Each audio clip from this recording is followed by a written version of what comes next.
Hey everyone, and welcome to the deep dive.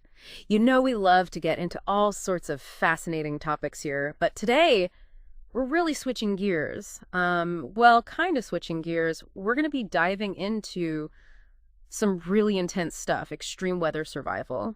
And what's cool is we've got some really interesting sources for this deep dive. We're talking like articles from survival websites.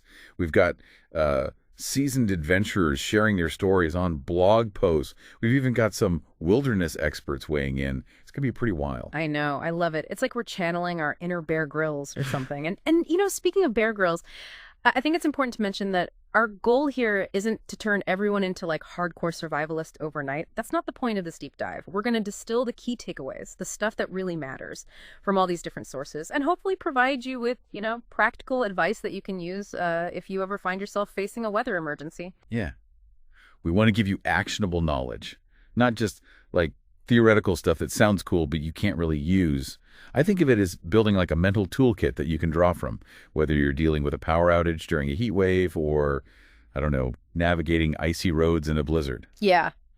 Okay, so think of this as your extreme weather survival crash course. I like it. Right. So before we jump into all the like crazy scenarios and tips, let's just take a step back for a sec and, define what we mean by extreme weather. Yeah, for sure. One of our sources, Surviving in Extreme Heat, Cold, and Storms, has a pretty straightforward definition. Basically, it's any weather that's significantly different from what you would normally expect for a particular location and time of year. Mm-hmm. So, we're talking about like scorching heat, bitter cold, massive storms. You get the idea. Okay, so basically anything that throws our usual weather patterns out the window.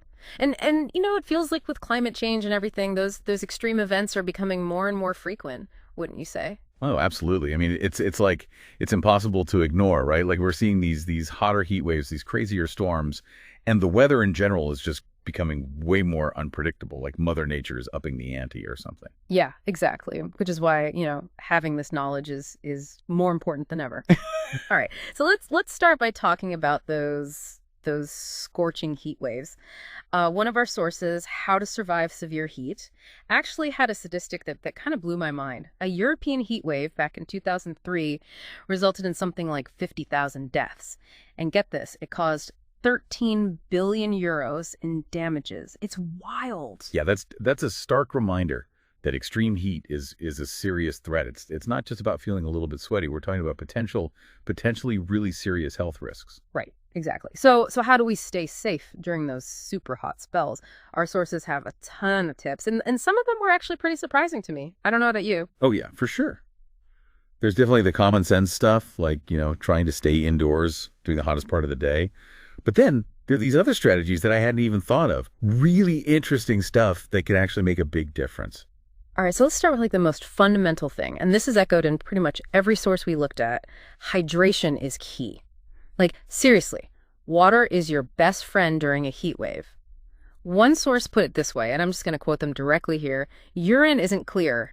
Hydrate. Yeah, it's blunt, yeah, but it gets the point across. Right. Like dehydration can sneak up on you, and yeah, thirst isn't always a reliable indicator. You got to be proactive and sip that water consistently throughout the day, even if you don't feel super thirsty in that moment. Okay, yeah, that's a great point. Here's the tip that actually surprised me. Loose clothing and even like layers can be more effective than going shirtless in extreme heat, which at first sounds totally counterintuitive. Right. But what's interesting is how it relates to layering, even in hot weather. Like that loose clothing creates this layer of air around your body that can act as insulation and trap some of that cooler air closer to your skin. Of course, lighter colors are better because they reflect more sunlight. Makes sense. It's like you're creating your own personal shade zone. Exactly. Another great tip that came up was shifting your activities to the cooler parts of the day. So if you can, avoid being outside during those peak heat hours. For sure.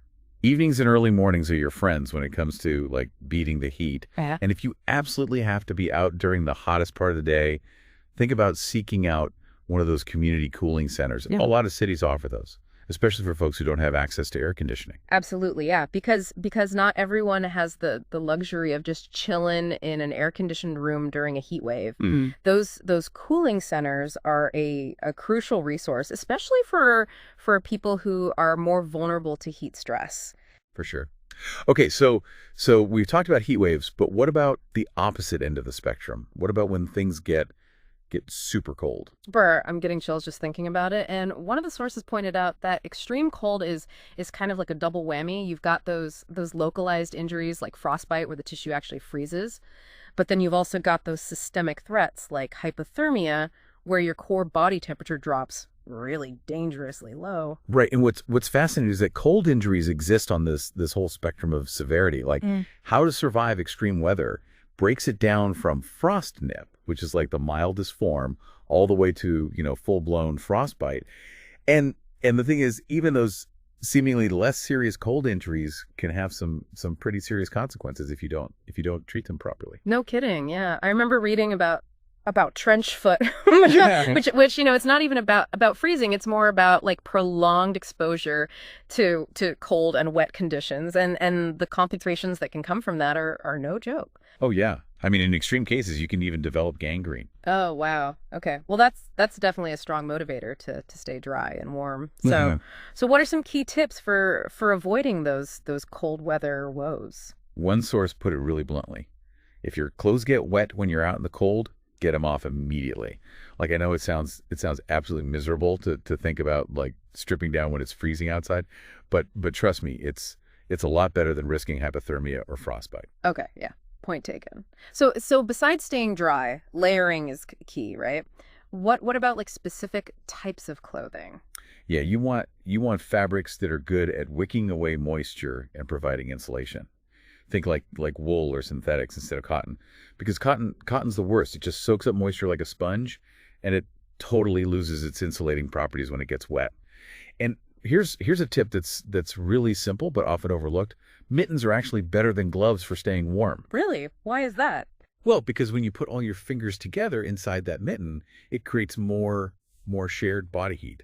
Yeah. It's such a small change, but it can make a surprisingly big difference. Okay, that's brilliant. I'm a mitten convert now. Yeah. Any other surprising tips for staying warm in those freezing conditions? Yeah, actually, one source recommended using those adhesive body warmers, and not just for yourself, but for your electronics too. Like batteries drain a lot faster in the cold. Yeah. So this can be a real lifesaver if you're relying on your phone for, navigation or communication. That's so smart. I never would have thought of that. It's a good one. And here's another one that kind of surprised me. Don't overdo it with the socks. Like proper fit is actually more important than just like piling on tons of layers. Because if you cram your feet into too many socks, it can actually restrict blood flow, which makes your feet colder. That's so counterintuitive. But I guess it makes sense when you think about it. Right. It's a good reminder that sometimes the simplest solutions are the most effective. All right. So we've talked about those localized cold injuries, but what about hypothermia? That's the big one. That's the one that can really be life-threatening. It is. And that's why it's so crucial to be able to recognize the signs of hypothermia early on. Like it usually starts with intense shivering. Then you might notice things like slurred speech, clumsiness, confusion. Those are all big red flags. Okay, so if we see those signs, we need to act fast, right? Absolutely. Get the person out of the cold immediately and start the rewarming process. Now, this is really important. Do not just throw them into a hot bath. Yeah, I've heard that before, but I've never really understood why. Like why wouldn't you want to warm them up as quickly as possible? Because rapid rewarming can actually be really dangerous. You want to do it gradually, and you want to start with the core of their body. So, get them into a warm shelter, remove any wet clothing, replace it with dry layers, wrap them in blankets. Warm, non-alcoholic beverages can help too. And of course, if they're unresponsive or their symptoms seem really severe, call 911. Like immediately. Got it. Yeah. Better safe than sorry when it comes to hypothermia. All right. So we've covered heat waves, we've covered extreme cold, but there's another big piece of this extreme weather puzzle that we need to talk about.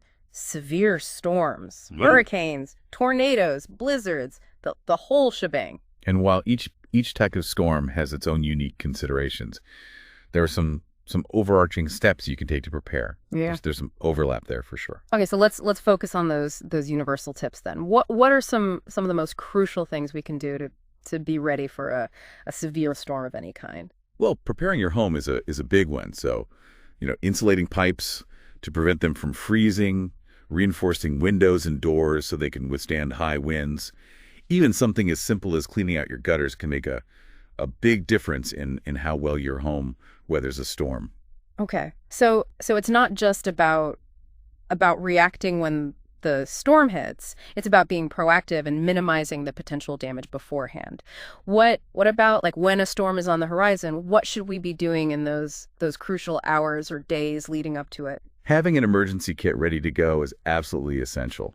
And pretty much every source we looked at emphasized this. Think water, food, a first aid kit. You'll want a weather radio for communication, flashlights, and candles for light.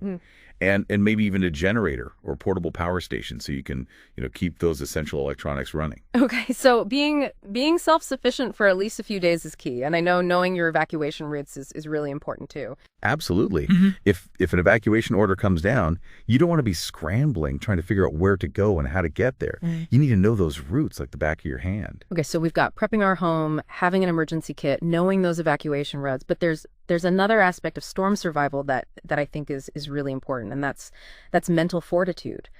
And surviving in extreme heat, cold, and storms actually highlighted this aspect. Oh, I totally agree. It's about staying calm when things get crazy. It's about prioritizing tasks, having a plan, reducing that sense of uncertainty, because when you're in the middle of a chaotic situation like a severe storm, it's really easy to feel overwhelmed and panic. Yeah. But having that plan and knowing what steps to take can help you stay focused and reduce that stress. Yeah, I get that. It's about maintaining that sense of control, or at least a semblance of control in a situation that can feel completely out of control. Absolutely. Okay, so we've tackled those heat waves. We've talked about the extreme cold and those wild storms.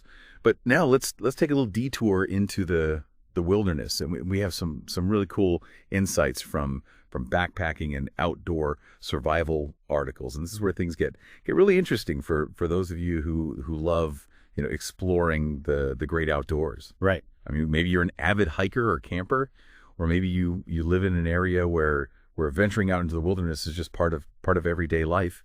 For you folks, these next tips could be total game changers. So what are some key wilderness survival skills that we need to kind of master if we want to be able to weather those extreme elements out there? Well, shelter building is a big one. And pretty much all the sources emphasize this. It's all about knowing how to create protection from the elements using whatever resources you have available. So whether it's, natural materials like branches and leaves, or a tarp or tent that you've packed with you. And I'm guessing those building techniques probably vary quite a bit depending on the specific weather conditions. Of course. Yeah. I mean, a snow cave might be your best bet in snowy conditions, while finding or creating shade is going to be top priority in the desert. It's all about adapting to the specific environment that you're in. Yeah, for sure. Okay, so shelter is crucial, but what else is on that essential wilderness survival skills list? Fire building is another big one. Yeah. And multiple sources talked about this as well. Yeah, and fire isn't just for staying warm when it's freezing out, right? It's definitely not. It's about cooking food. It's about purifying water. It can even be used for signaling for help. It's really a multifaceted tool in a survival situation. Right. And speaking of water, finding and purifying it safely in the wilderness can be a major challenge, especially during extreme weather. When sources might be frozen or contaminated or just plain scarce. Oh yeah, knowing how to find, collect, and purify water safely is like wilderness survival 101. Okay, so we've got shelter, fire, water. Anything else to add to that wilderness survival trifecta? Navigation is absolutely crucial, and several sources stress this. Like, if you get lost in the wilderness, especially during extreme weather, it can be really bad news. So knowing how to use a compass and map, or a GPS if you have one, is incredibly important. Yeah, no kidding. It could literally save your life. Okay, so we've got shelter, fire, water, navigation. Sounds like we're building quite the wilderness survival skill set here. We are, but there's always more to learn. And luckily, our sources provided a ton of really interesting tips and tricks that we haven't even gotten to yet. So I think it's time for a rapid fire round of some of the most memorable, actionable, or just plain surprising tips that really stood out to me from all our research. Ooh, I love that. All right, hit me with those nuggets of wisdom. Okay, so this first one comes from How to Survive Severe Heat, and it's so simple, but it really stuck with me. Hug the ground to cool down like animals do. The idea is to, maximize that skin to ground contact to transfer some of that heat away from your body. It might sound a little silly, but it actually taps into a principle called conductive cooling. It's like how dogs sprawl out on a cool tile floor on a hot day. Okay, I like it. Simple but effective. What's next? Okay, here's another one that seems obvious, but is surprisingly easy to forget when you're out there. Breathe through your nose to conserve moisture in the heat. Like I know we all tend to mouth breathe when we're hot and stressed, but mouth breathing actually leads to more moisture loss, which can really speed up dehydration. Got it. Nose breathing it is. What else? Okay, this one's for all our tech-savvy listeners out there. This comes from 24 Tricks for Staying Warm in Extreme Cold Survival World, and it's so smart. Use adhesive body warmers to keep your electronics warm because, like we talked about before, batteries drain way faster in the cold. So this can be a total game changer if you're relying on your phone for navigation or communication. I love that tip. So practical. All right, what else have you got? Okay, this one's another one that kind of blew my mind. Don't overdo it with socks. Proper fit is more important than thickness. So again, this is from 24 Tricks for Staying Warm in Extreme Cold Survival World. And the idea is that cramming your feet into tons of socks can actually restrict blood flow and make your feet colder. Wow. I'm definitely guilty of overdoing it on the socks in the winter, but I'll definitely keep that in mind from now on. Yeah, it's worth remembering. Okay, here are a couple more quick hits. Preheat your sleeping bag. Turn down the car heater as you approach your destination to acclimate to the cold. Both of those are great ways to kind of prep your body for the temperature shift. I like those little hacks. All right, any final gems of wisdom before we move on? Okay, this last one is for those of you who are into hot tents for winter camping, and it's carry a portable ceiling fan for better air circulation in hot tents because those things can get really stuffy. And circulating the warm air can make a huge difference in comfort and preventing that condensation buildup. Okay, wow. We have covered a lot of ground in this deep dive already, from scorching heat waves to bone-chilling blizzards. We've gone through a ton of practical tips and expert insights to help you stay safe and prepared when those extreme weather events hit. It's been quite the journey, hasn't it? Yeah, it really has. And as we've been talking about all these different survival strategies, it's striking me that a lot of them actually boil down to one really fundamental principle, understanding how heat transfer works. Oh, that's a really good point. You're right. Whether we're talking about layering clothing to trap heat or seeking shade to avoid absorbing all that solar radiation, it all comes back to manipulating that heat flow to our advantage. Exactly. It's like we're turning ourselves into human HVAC systems, right? Yeah. Using these techniques to regulate our own personal microclimates. I love that analogy. And speaking of microclimates, one of our sources navigating extreme weather conditions in wilderness survival brought up a really crucial point for wilderness survival. And that's understanding how the terrain itself can influence weather conditions. Oh, that's so true. It's easy to forget that even like small changes in elevation or exposure to wind can create really different microclimates within like a relatively small area. Absolutely. Like a south-facing slope might be significantly warmer and drier than a north-facing slope just a few hundred yards away. Mm-hmm.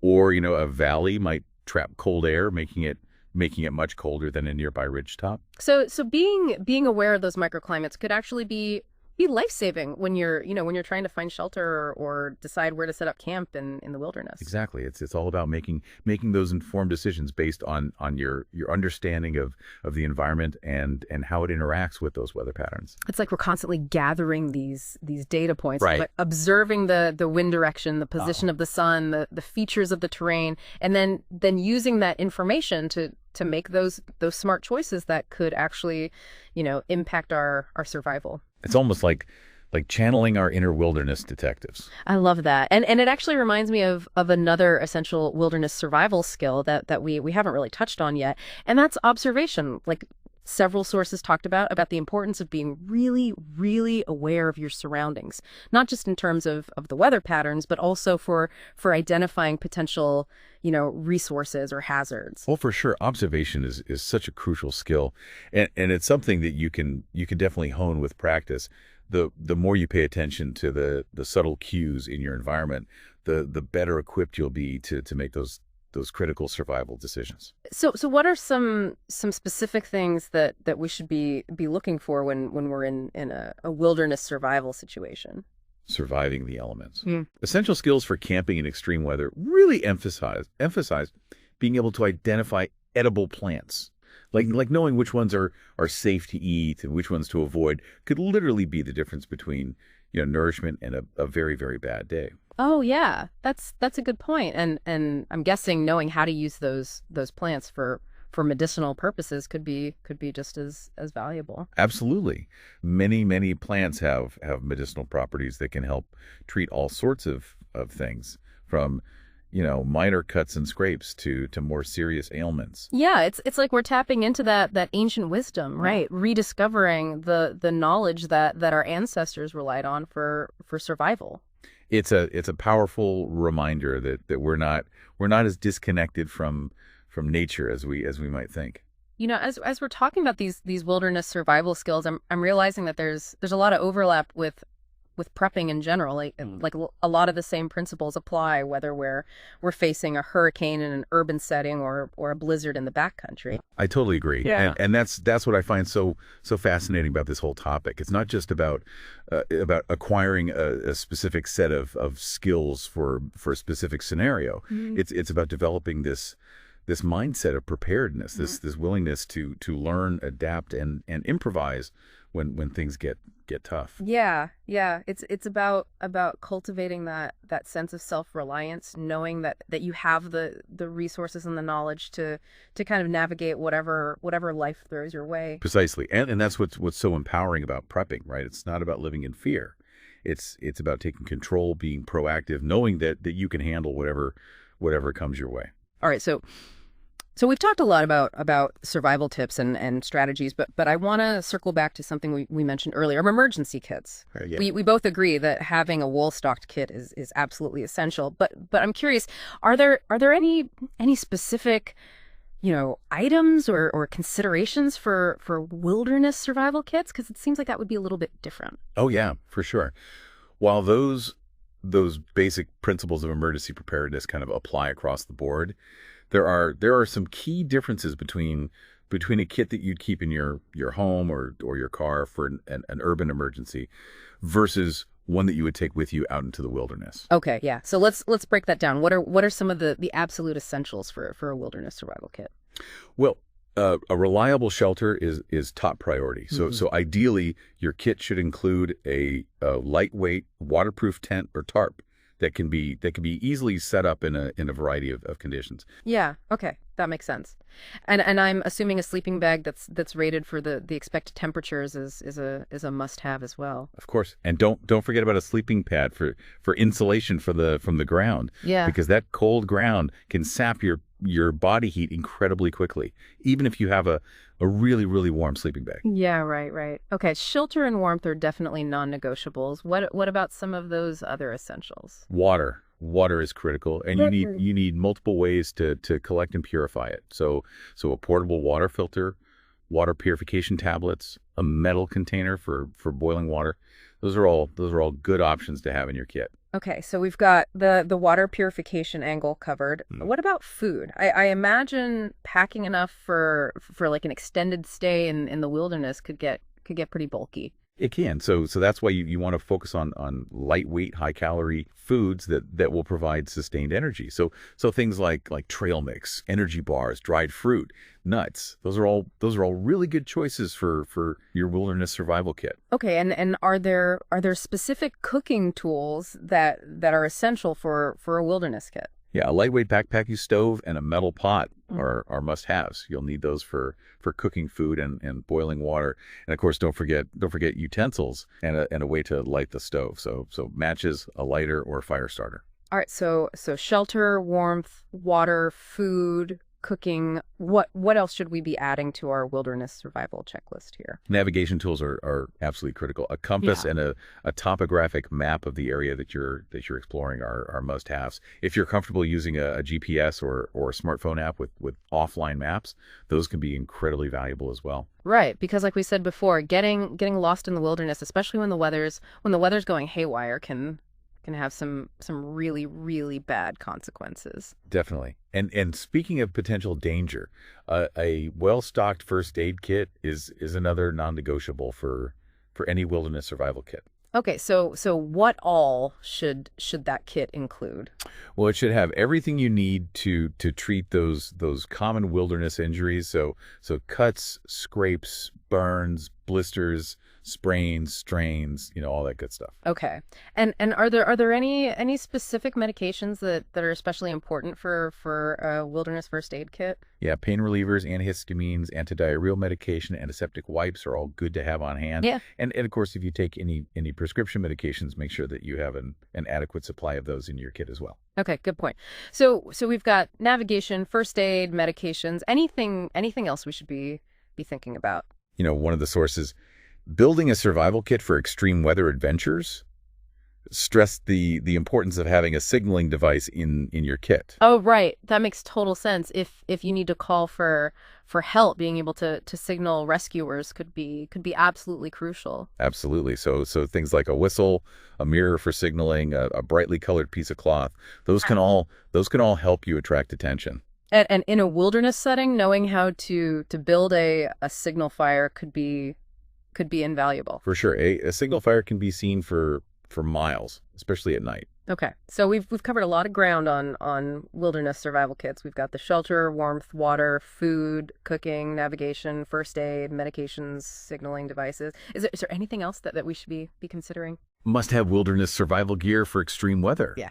Actually made a really interesting point about having the appropriate clothing and footwear for your wilderness adventures. It's easy to get caught up in all the gear and supplies, but having the right clothing can be just as crucial for survival. Yeah, you're right. I remember reading about that. So what kind of clothing and footwear are we talking about here? Well, in cold weather, layering is key. You need clothes that are both moisture wicking and insulating. So wool and synthetics are good options there. And don't forget a warm hat, gloves, a scarf. And for footwear, sturdy, waterproof boots are essential, especially if there's snow or ice on the ground. And you want to make sure that your boots are appropriate for the terrain that you'll be traveling on. So if you're hiking in mountainous terrain, you'll need boots with good ankle support. Mm-hmm. And if you're expecting deep snow, you might even want to consider snowshoes. So it's like we're building this complete survival system, right? From the gear and the supplies we pack to the clothes and the footwear that we wear. Yeah, it's about creating that layered approach to preparedness, right? Making sure that you're equipped to handle a wide range of challenges. And it's not just about having the right gear. It's about knowing how to use it effectively and adapt to those changing conditions. It's about having that knowledge, the skills and the mindset to be truly self-reliant in any situation. Exactly. Yeah, and all these wilderness survival skills aren't just relevant for those extreme weather scenarios. They're valuable skills to have for any outdoor adventure, whether it's a casual day hike or a multi-day backpacking trip. Yeah, you're right, and that's what's so appealing about them. It's not just about surviving in the worst case scenario. It's about connecting with nature, developing that self-reliance, gaining a deeper appreciation for the natural world. It's like hitting that reset button, both physically and mentally, tapping into this like primal energy that we don't always get to experience in our modern lives. And it reminds us that we're not just passive observers of nature, right? We're an integral part of it. We're interconnected with that web of life that sustains us. And that recognition, I think, can be both humbling and empowering, right? Inspiring us to to live more sustainably, more responsibly, and more in harmony with the natural world. Yeah, I love that. It's like we're bringing it full circle, right? Connecting these survival skills back to a deeper understanding of our relationship with the planet.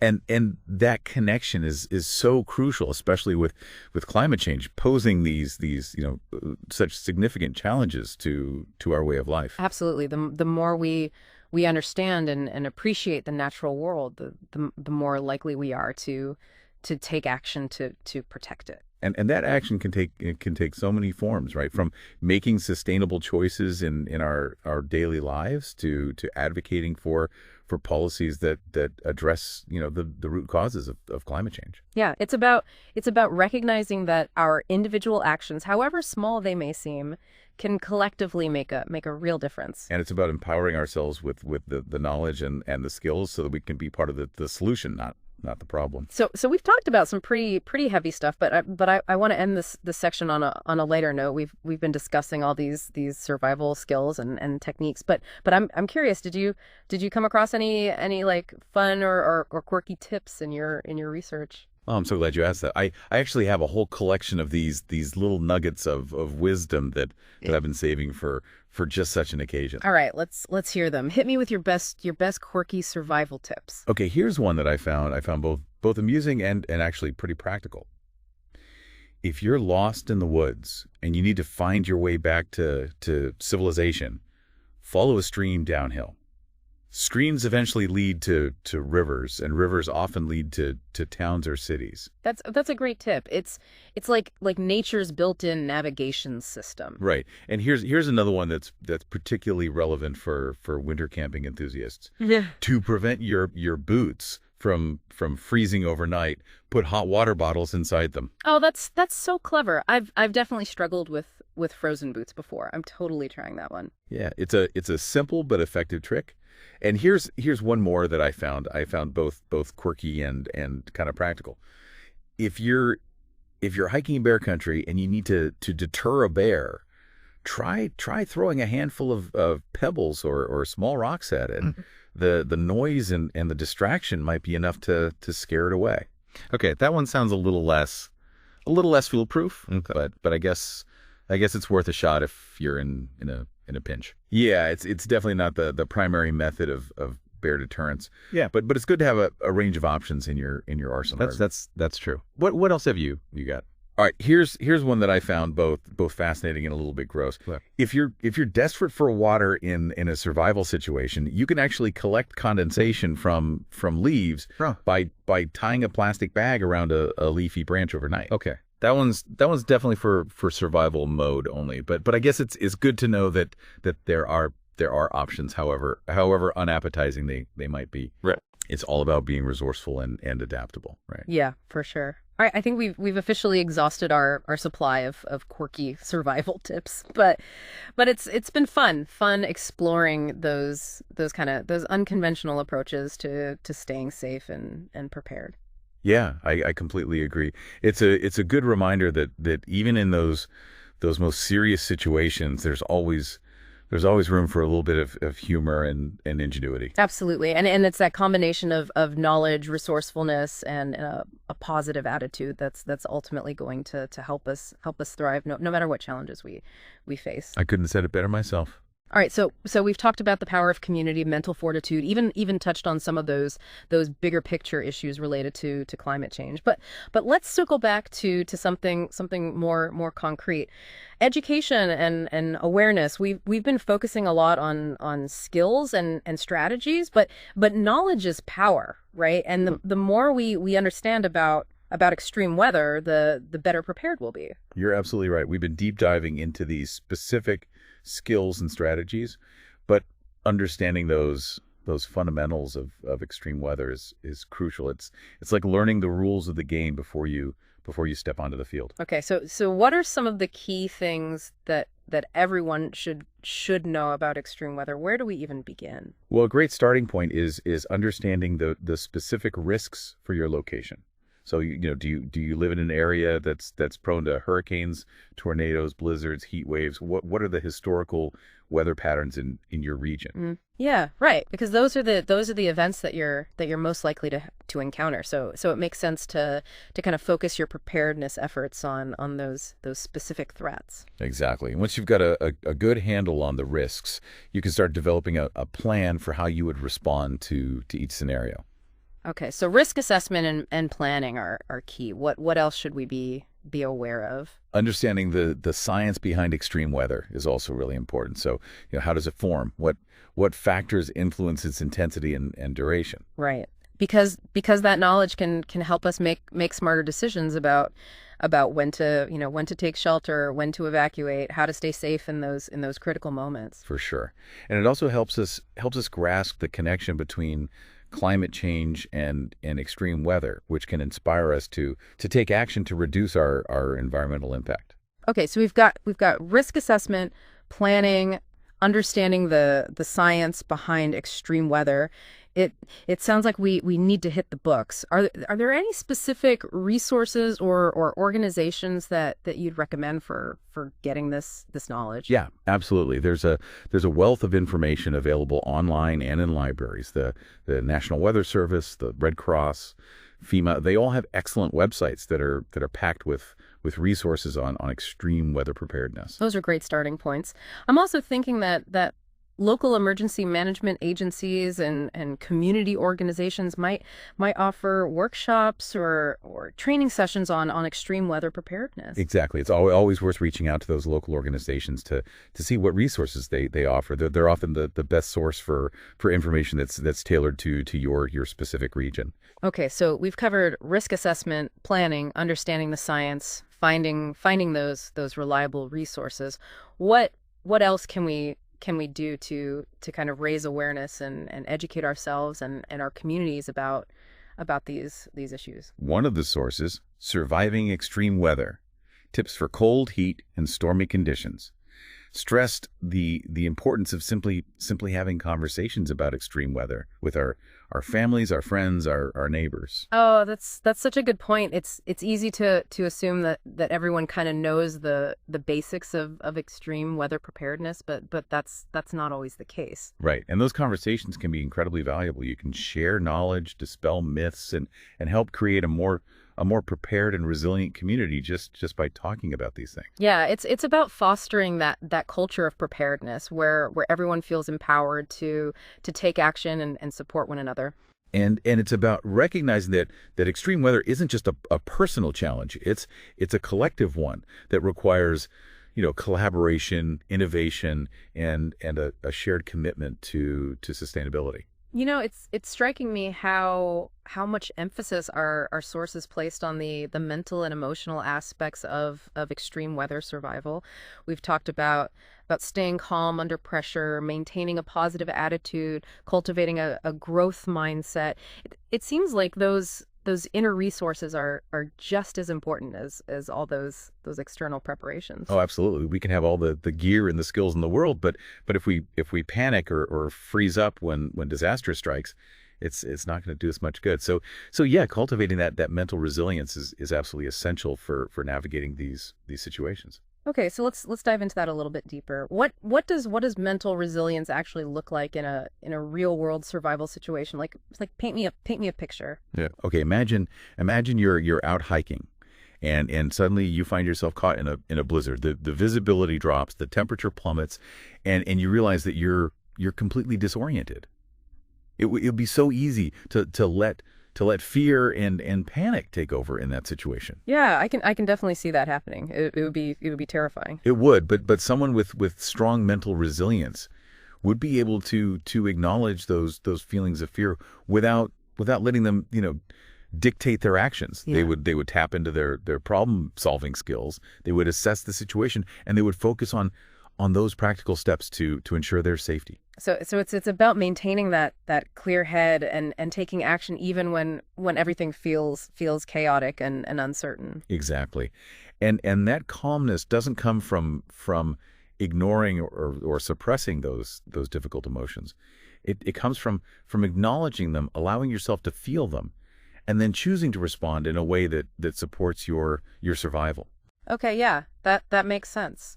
But how do we develop that kind of mental toughness? Is it something that we're born with, or can it be learned? Well, the good news is that mental resilience is absolutely a skill that can be cultivated and strengthened over time. And one of the most effective ways to do that is through practicing mindfulness. Mindfulness. You mean like meditation and focusing on your breath. I'm not sure I see the connection to extreme weather survival. It might seem like a stretch, but trust me, it's incredibly powerful. Mindfulness is all about being present in the moment, non-judgmentally observing your thoughts, your feelings, and your sensations. And the more you practice, the better you become at regulating your emotions, reducing stress, and staying grounded even when things get really tough. Okay, I'm starting to see how that could be helpful in a crisis, but how does it apply to something as intense as like riding out a hurricane? Imagine you're hunkered down in your emergency shelter during a hurricane. Oh, The wind's howling, the rain's pounding. It's easy to get swept up in that fear and oh anxiety. yeah, I can only imagine it. It sounds terrifying. It is. But if you've been practicing mindfulness, you would have those tools to notice those thoughts and those feelings without letting them control you. You could focus on your breath, you could bring your attention to the present moment, and you could actually find that sense of calm amidst all that chaos. Wow, that's incredible. It's like creating this mental safe space even when your physical environment feels dangerous and chaotic. Exactly. And that inner calm allows you to tap into those problem solving abilities, make those rational decisions, take that effective action. So mindfulness isn't just about relaxation and stress reduction. It's a legitimate survival tool. Absolutely. And the benefits go way beyond extreme weather too. Mhm. Mindfulness can help you navigate all kinds of life's challenges from work stress and relationship conflicts to major life transitions and personal losses. It's a powerful practice for life in general. As we're talking about this, it's striking me that preparing for extreme weather is about so much more than just like stocking up on supplies and learning survival skills. It's about cultivating this resilient mindset, this way of being in the world that allows us to face challenges with courage, with clarity, and with a sense of purpose. Yeah, I couldn't agree more. It's about embracing that growth mindset, that belief that we can learn, we can adapt, we can evolve no matter what obstacles we face. It's about recognizing that those challenges, even the really, really tough ones, can ultimately make us stronger, wiser, and more capable. And on that inspiring note, I think it's time to wrap up this part of our deep dive. It has been quite a journey, hasn't it? Exploring this multifaceted world of extreme weather survival. Yeah, we've covered a lot of ground from those practical tips and strategies to the importance of mental resilience, community support, and even touched on some of those bigger picture issues related to climate change. And you know what? I think we're just getting started. There's still so much to uncover and explore. I have a feeling our listeners are ready for more. Yeah. So what other fascinating insights have you kind of unearthed in your exploration of extreme weather survival? As we wrap up this deep dive, I keep coming back to this one thought. We've talked about all the external stuff, right? The gear, the skills, the community resources. Mm. But surviving extreme weather, it often hinges on something deeper, something more internal, and hinges on our inner resources. I love that. It's like we're building a survival mindset, right? This kind of inner strength that goes beyond just having the right tools and techniques. Exactly. It's that inner strength that helps us stay calm and adapt and remain resilient when those curveballs inevitably come our way. It's what fuels our problem solving skills and helps us tap into our creativity and our resourcefulness. Okay, so how do we cultivate those inner resources? Is it something that we're born with, or can it be developed over time? I think it's a little bit of both. Some people naturally have a more resilient disposition, but we can all strengthen those inner resources through practice, through self-awareness, and through a willingness to kind of embrace challenges as opportunities for growth. It's like we're training our minds to be more flexible, more adaptable, more resourceful, just like we train our bodies for physical challenges. Precisely. Yeah. And one of the most powerful ways to do that is through mindfulness. Mindfulness. Okay, I'm intrigued. How does that tie into all of this? So think of mindfulness as this practice of being present in the moment, non-judgmentally observing your thoughts, your feelings, and your sensations.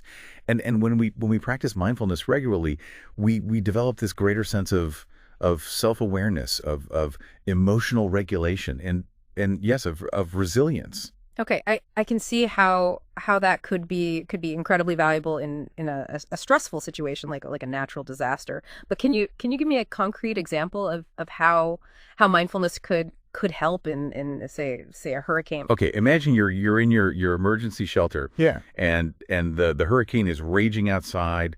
The wind is howling, the rain is pounding. It would be so easy to just get swept away by that fear and anxiety. Oh, absolutely. Yeah. I can practically feel the tension just imagining it. It's intense. But if you've been practicing mindfulness, you would have the tools to notice those thoughts and those feelings without letting them control you. You could focus on your breath. You could bring your attention to the present moment, and you could actually find a sense of calm amidst all that chaos. That's amazing. It's like creating this mental safe haven even when everything around you feels dangerous and chaotic. Exactly. And that inner calm allows you to access your problem-solving abilities, to make those rational decisions, to take effective action. So mindfulness isn't just about relaxation or stress reduction. It's a legitimate survival tool. Absolutely. And the benefits go way beyond extreme weather too. Mindfulness can help you navigate, all kinds of challenges, work stress, relationship issues, major life transitions, personal losses. It's a really powerful practice for life in general. As we're talking, I'm realizing that prepping for extreme weather is about so much more than just gathering supplies and learning those survival skills. It's about cultivating this resilient mindset, this way of approaching the world that allows us to face those challenges with courage, with clarity, and with a sense of purpose. I couldn't agree more. It's about embracing a growth mindset, that belief that we can learn, we can adapt, we can evolve through adversity. It's about recognizing that those challenges, however tough they may be, can actually make us stronger, make us wiser, make us more capable. You mentioned earlier that the willingness to embrace challenges as opportunities for growth. Can you unpack that a little bit more? What does that look like in practice? Well, it's easy to see challenges as obstacles, as setbacks, even as threats. But what if we shifted our perspective and saw them instead as opportunities for learning, for growth, for transformation? I love that. It's like we're reframing our entire relationship with adversity, right? Recognizing that it can actually make us more resilient and more adaptable. Exactly. Now that's not to say that the challenges are easy or enjoyable. They can be incredibly difficult and even painful. But it's how we choose to respond to them that shapes our experience and determines our outcomes. Okay, so how do we make that shift from seeing challenges as threats to seeing them as opportunities? Is it just a matter of positive thinking? It's deeper than just positive thinking. It's about cultivating this growth mindset, this belief that our abilities and our intelligence can be developed through effort, through learning, and through persistence. So it's about recognizing that those setbacks aren't failures, but rather they're opportunities for learning and for growth. Exactly, and it's about focusing on the process, not just the outcome. That makes sense, but I imagine it takes conscious effort to kind of shift from that fixed mindset to a growth mindset, especially when you're in the midst of those really, really tough situations. It does, but the more you practice, the easier it becomes. Yeah. And the rewards are well worth the effort. Because when you embrace those challenges as opportunities for growth, you open yourself up to new possibilities. You expand your comfort zone, and you cultivate this sense of resilience that can help you weather any storm. It's like we're building a mental muscle, right? Right. Strengthening our capacity to handle whatever life throws our way. Precisely. Yeah. And that mental muscle will help you not just survive, but thrive in the face of extreme weather and any other challenges that come your way. This has been an incredible conversation. We started talking about practical, survival tips, and we ended up exploring these really, really profound insights about human resilience, about mindset, and about our connection to nature. It really has been quite the journey, and I think our listeners will come away with a renewed sense of empowerment and a deeper understanding of what it means to be truly prepared for whatever life throws their way. I couldn't agree more. And on that note, I think it's time to wrap things up. Sounds good to me. All right, folks, that's a wrap on another deep dive. We hope you found this exploration of extreme weather survival informative, engaging, and maybe even a little bit inspiring. Remember, knowledge is power, but only when we put it into practice. So take what you've learned today, start implementing those preparedness strategies, and most importantly, never stop learning, growing, and adapting. We'll catch you on the next episode.